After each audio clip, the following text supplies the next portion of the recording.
When is it right to let a player do a fatal move or simply saying no? We were playing a survival apocalypse game, and I made it clear the game was gonna be unforgiving.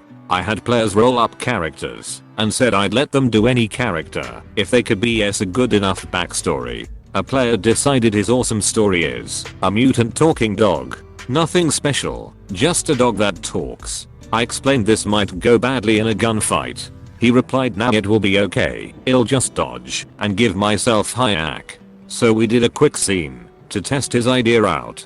3 bandit point L, 1 with a shotgun and 2 with rifles. Level 3, critically low HP, no armor bought, and he gets the first move. What does he do? I run up and bite the middle rifle guy on the arm. Immediately gets shot by the other 2 bandits and dies. He got upset and felt it was unfair, purposefully made to kill his character, not realizing it was a random enemy combat scene I had saved and wanted to simply show him how hard it could be. I'll let him remake the character into the mythology's Michigan Dogman repeated so he could continue fighting, but I've thought about this situation Alet. I love giving players freedom on characters, but when is it too far? When it hurts the group combat? When they get killed off immediately? I gave Hav the chance to add more to his character, but he only wanted a talking dog. Player gets drunk at table. So I've been for some friends for about 2 years now. We have always enjoyed playing together, and we'd occasionally lightly drink some or something to get a little tipsy and loosen up to role playing.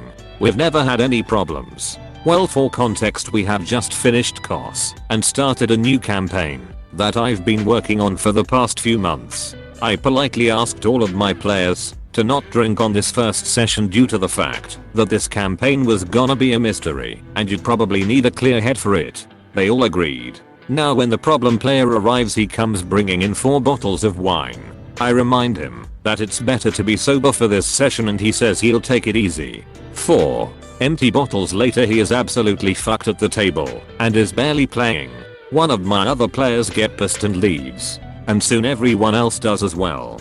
The problem player is now the only one left at my apartment and says that this was the most fun I've had at D&D in weeks. It really hurt and pissed me off. But it's weird because he never acts like this. This was really just a rant, not really looking for advice tbh.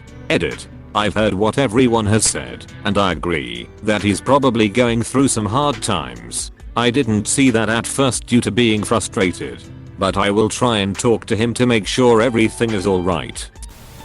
DM should have probably checked my attacks. So we had an encounter with 4 very powerful bandits in the middle of the woods. One downed me after I took him to bloodied with a bunch of monk attacks. So the man yanked the sword from my character. When I lucked out on saving throws and got up, he replied, "Aha, you can't do anything now. I have your weapon." My sword did 1d8 plus 4. My unarmed strikes are 1d8 plus 4. The sword was just sentimental to the character. So I went. The monk got visibly upset. Possibly the most upset the group has seen, from the small monk pivoting his tiny legs into a defensive position. He takes a martial arts stance. I'd like to use flurry of blows and I'll start with stunning strike with each attack until it succeeds. Enemy fails a saving throw. Enemy is stunned and all attacks against him gained advantage. All the hits that failed were met with me using my lucky feat to roll a success. I've never seen a DM gasp in disbelief so hard in my life. Turns out there was supposed to be reinforcement in a few turns. Except they didn't, because my monk attacks annihilated and stunned their leader. The DM pulled us into a meeting after the session was over. Hey, I might not be able to play next week. That was the bad guy that was going to be a major part of the next 5 sessions. He was supposed to show up and show off how powerful he was in a brutal battle with the group and escape.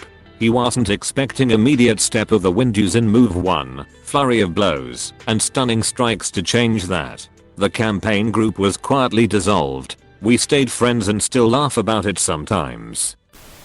DM obsessed with strength. Quick disclaimer, I originally removed this story after it started blowing up because my DM knew my Reddit account. I didn't want him discovering this post, but I no longer play with him, so here it is. This is one of the more bizarre stories. So I joined a Bronze Age 5e campaign that the DM described as realistic and combative. No problem there. He also said that he had made some changes to classes and rules, which included greet axes and greet swords did 2d12 damage. Hit points were calculated by adding Archon and STR modifier. Long bows, short bows, and slings used strength instead of dexterity. Only athletics checks were used to escape grapple, jump across gaps, and climb uneven surfaces. He didn't let me use acrobatics. We routinely had to make athletics checks during long marches to avoid exhaustion from muscle soreness. Rage was replenished on a short rest. The entire party was composed of barbarians and fighters. Me, being the idiot that I am, decided to balance out the party by deciding to play wizard. Big mistake. Even with a 13 in strength, the party had to constantly carry me on their shoulders when I got too exhausted from soreness or when I was unable to climb up a wall. My damage output didn't even stand a chance against the raging barbarian with Great Weapon Master. I had to drop 3rd level spells just to keep up. My hit points, although low compared to a barbarian, were even lower because everyone except me had 80-90 hit points at level 5, whereas I was stuck with a measly 35. This led to completely unbalanced encounters where one hit from the monster could insta-kill me. I did end up switching characters to a strength paladin, but I left after the DM took away my powers after I refused to butcher the heretics of my religion. Overall, I'd say it was a good game, but the DM was really obsessed with strength and barbarians for some reason. I miss the grittiness of his games, but I don't miss the boneheaded rulings. Edit. I should also mention that the DM is a bodybuilder and always talked about gym stuff with some of the other players before sessions. Maybe that had something to do with it. Just kicked out a player from our group. We just recently kicked out a player for a number of reasons. They are very flaky with attendance. This problem ramped up recently, but it has been an issue for a while now. The last straw was last week, when they said in the morning that they'd be there, and when it came to game time they decided otherwise. Sometimes when they do show up they'll want to leave the session an hour early, and they get offended when we decide we want to keep playing. They don't pay attention in game, unless the story is focused on them. For this point I do have sympathy since they do have ADHD, but it became disruptive especially in combat when they take 10 minutes on their turn. Not to mention unfair to our DM. They'll randomly go on 15-minute tangents and anecdotes in the middle of the game. They never level up at the same time as the rest of the party at the end of the session, and instead level up during the start of the next session while we've already started, disrupting the game. They are very sensitive. We all talked about it and agreed that we felt like walking around eggshells whenever we talked to them. We made a group chat and talked about it and thought it was best for them to be removed. None of us dislike them as a person, which is why it took us so long to kick them out. I think no one wanted to be that guy. Guide on how to know if a story is fake or not. Ultimate Definitive Edition. Lately I've noticed a lot of meta discussions on the topic of faking stories, so I decided to throw my hat into the ring and compiled a list of general rules that can be applied to pretty much every post on here. Hope this helps. Is greater than exclamation point 1. Consistency is key. An OP should never give you their either up. Is greater than exclamation point 2. Regardless of its legitimacy, it always sucks when a story doesn't have a satisfying conclusion. Especially the extra long posts. A good author would never let you down.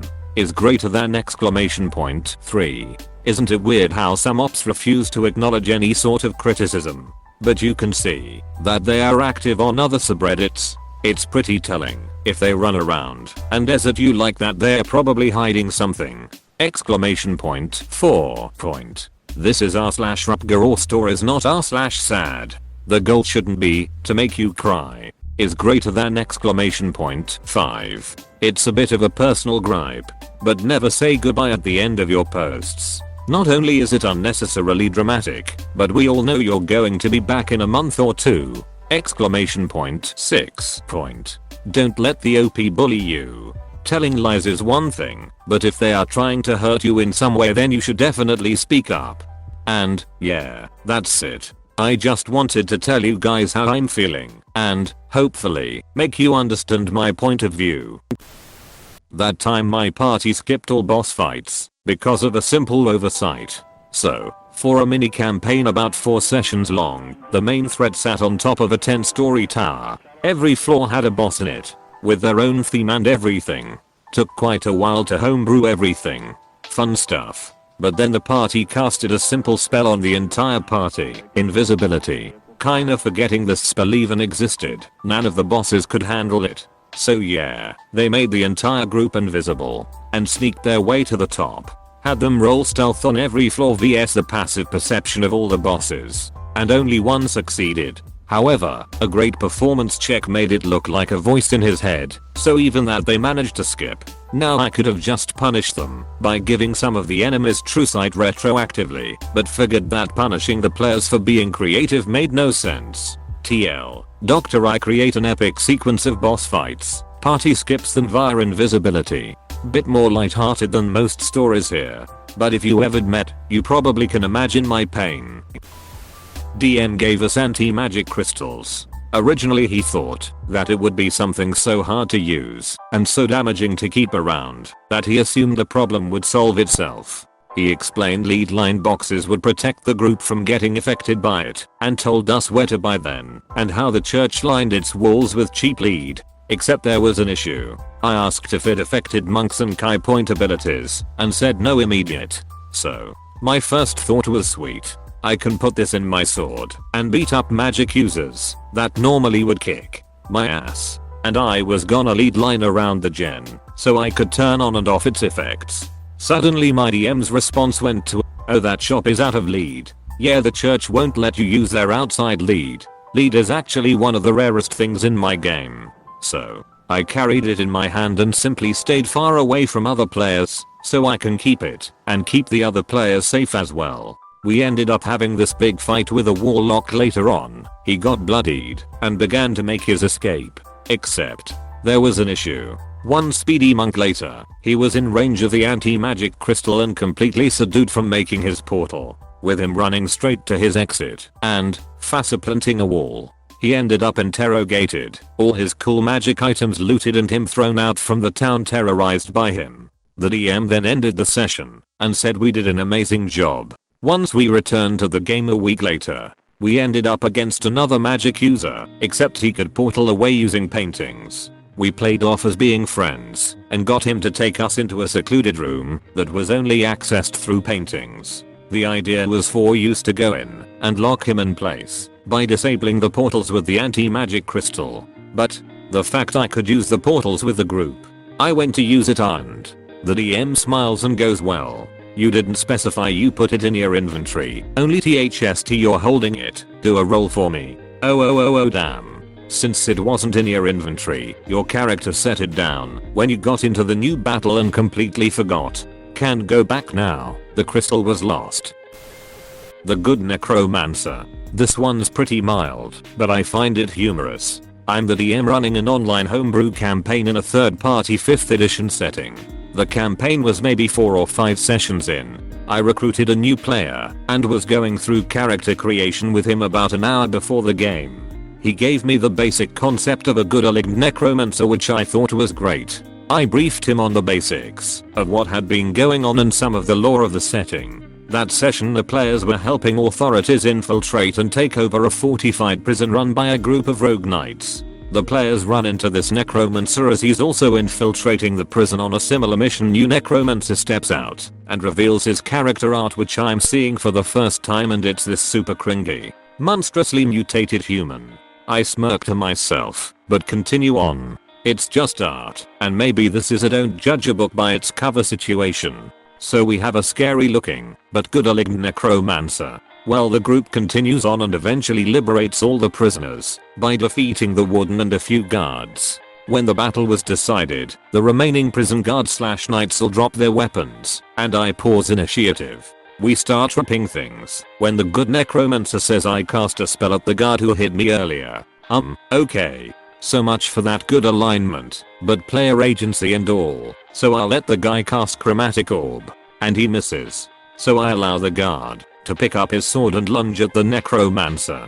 Before I can even make the roll, the guy rage quits. I narrate the guard decapitating the necromancer, then dropping his sword again and shrugging. Thus ends the tale of the good necromancer.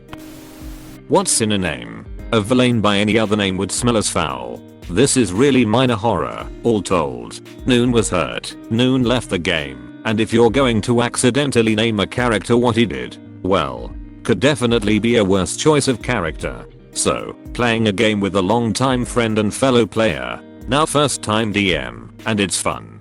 Germanic setting, lots of weird corruption around, we need fight. Yesterday's session, an NPC begins narrating a disturbing backstory of a god so corrupt, the Chaos Worm, that even hearing his true name caused madness, and hence it was impossible to write or say his name by act of the other gods. But some inscriptions from before the ban remain, and cults worship him. One such cultist was burned, full of corrupted worms. But a crow ate his eyeball and mutated, and it's believed this man, Heinrich Himmler. Turns out that he was putting names together, and didn't realize that was also the name of Icknow, a literal Nazi. But, hey, at least it's a villain, right?